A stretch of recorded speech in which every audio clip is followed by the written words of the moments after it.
Bonjour tout le monde, c'est Yannick, j'espère que vous allez bien. On se retrouve aujourd'hui pour une nouvelle vidéo dans laquelle on va parler de nouveau réalité virtuelle. Il y a de cela quelques semaines, j'avais sorti une vidéo déjà sur mes premières impressions de ce casque de réalité virtuelle. Si jamais ça vous intéresse, je vous mets le lien en description. Dans cette vidéo, je vais aller un petit peu plus loin que la fois précédente.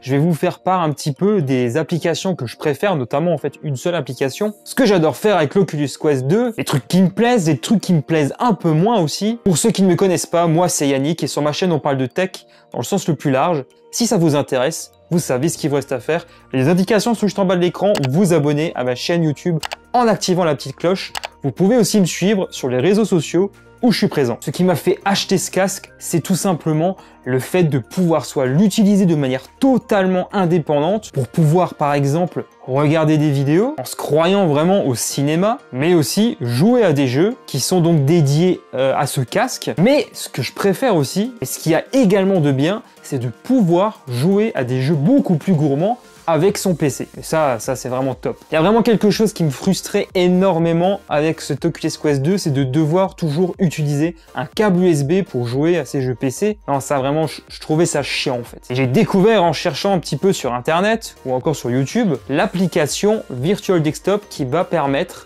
de couper définitivement ce lien physique avec l'ordinateur. Et ça, c'est plutôt cool. L'application, malheureusement, elle n'est pas gratuite. Il faut débourser une vingtaine d'euros. Mais franchement, ils ont été bien dépensés, je peux vous le garantir. Mais les choses ne sont pas aussi simples que ça, puisqu'en fait, il ne faut pas seulement télécharger cette application payante pour que ça fonctionne.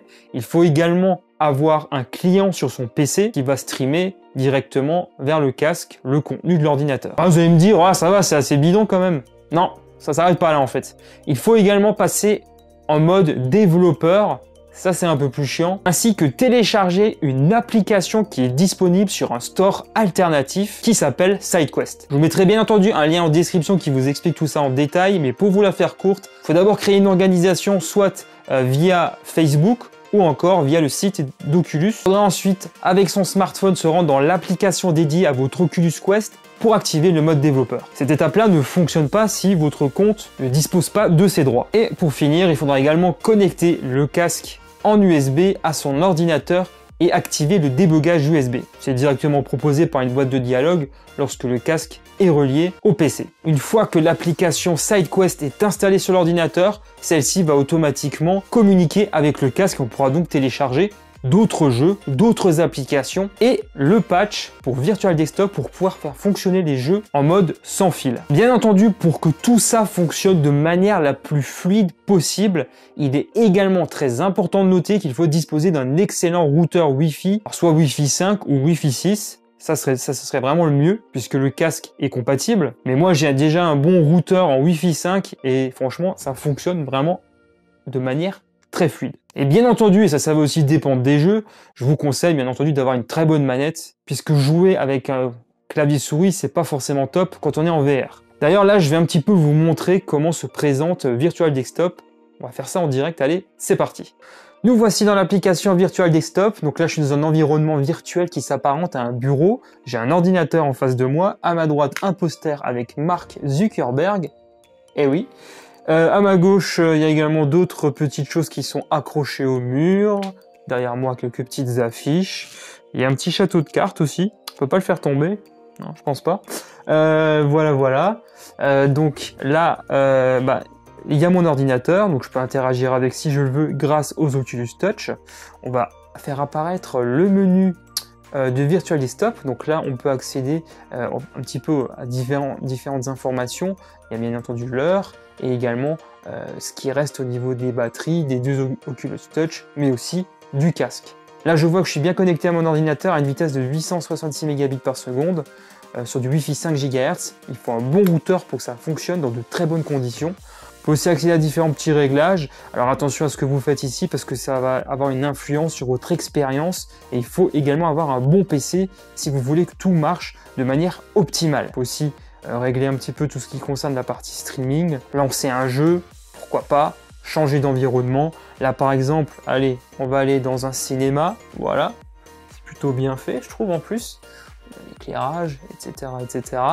Donc là franchement c'est genre de gadget idéal en pleine pandémie. Vous pouvez regarder vos films, vos séries sur un écran de cinéma sans quitter votre maison. Et il faut dire que par les temps qui courent, c'est plutôt pas mal. Encore changer une fois d'environnement, il y en a un que j'aime particulièrement, celui-ci. Donc là, on se retrouve dans un appartement qui est situé au sommet d'un immeuble. À l'extérieur, on peut voir des véhicules qui vadrouillent dans les rues. Franchement, moi, je trouve ça vraiment excellent.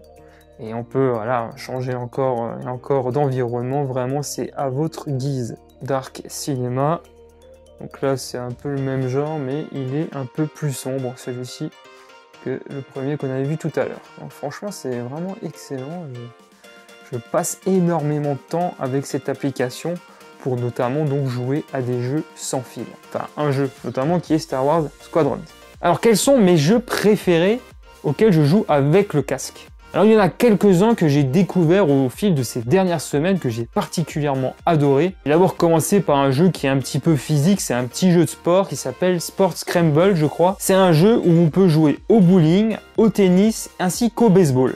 Je crois que je n'en ai pas oublié. Alors, on peut jouer, on va dire, en mode normal. Voilà, vous jouez au tennis comme vous joueriez avec un ami sur un vrai terrain de tennis. Ou alors, vous pouvez, je vais appeler ça comme ça, activer un mode un peu what the fuck, où en fait, il va y avoir des bonus.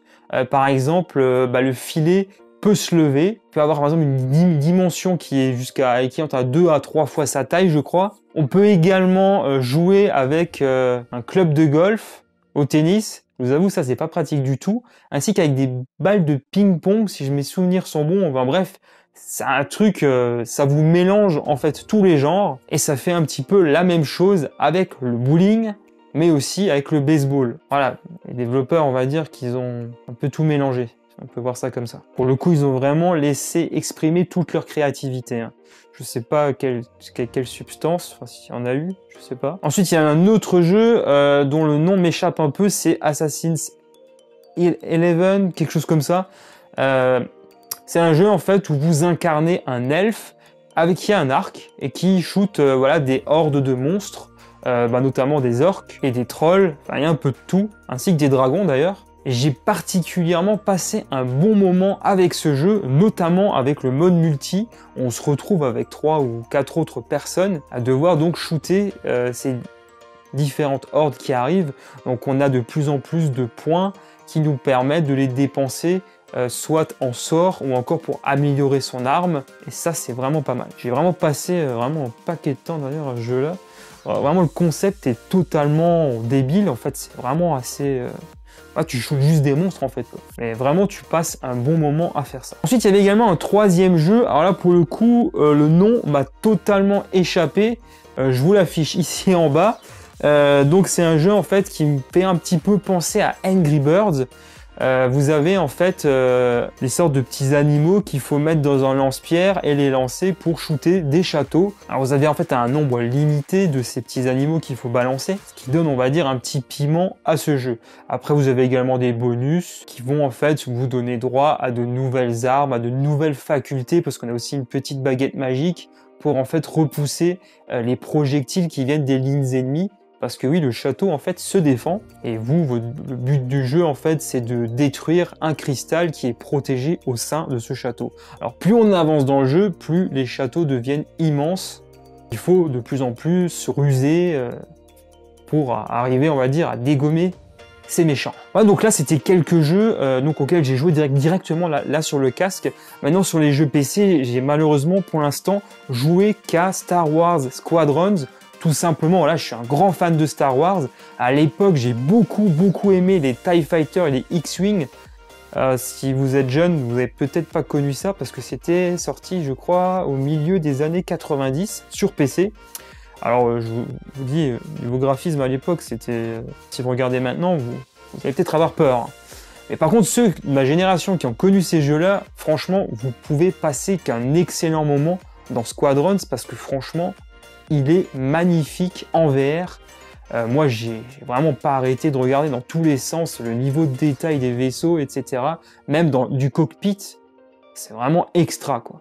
J'ai terminé le mode histoire, je me suis un petit peu adonné au mode multijoueur, mais là, force est de constater que je suis vraiment mauvais. Encore une fois, pour ce jeu-là, je recommande vraiment de jouer avec une manette, clavier souris, franchement, ça va pas le faire. Ou encore mieux, un joystick, si vous voulez encore renforcer ce côté immersif, ça pourrait être également un plus. Voilà, tout ça pour vous dire que j'adore vraiment cet Oculus Quest 2. Je suis vraiment pas un spécialiste de la VR, c'est vraiment le premier casque que j'achète pour moi.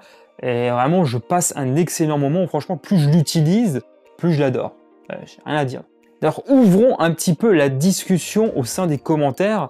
Qu'est-ce que vous auriez à conseiller en termes de jeux ou d'applications pour l'Oculus Quest 2? Dites-le moi en commentaire. Qu'est-ce que vous aimez sur l'Oculus Quest 2? Qu'est-ce que vous n'aimez pas? On en parle ensemble. Vous allez peut-être d'ailleurs m'apprendre des trucs. On sait jamais. Voilà, on arrive à présent à la fin de cette vidéo. J'espère beaucoup qu'elle vous a plu. Si c'est le cas, merci infiniment de me soutenir en lâchant un gros pouce en l'air et en vous abonnant à ma chaîne YouTube si ce n'est pas encore fait. Pour ma part, je vous retrouve très bientôt pour de nouvelles vidéos. D'ici là, portez-vous bien. Allez, ciao tout le monde!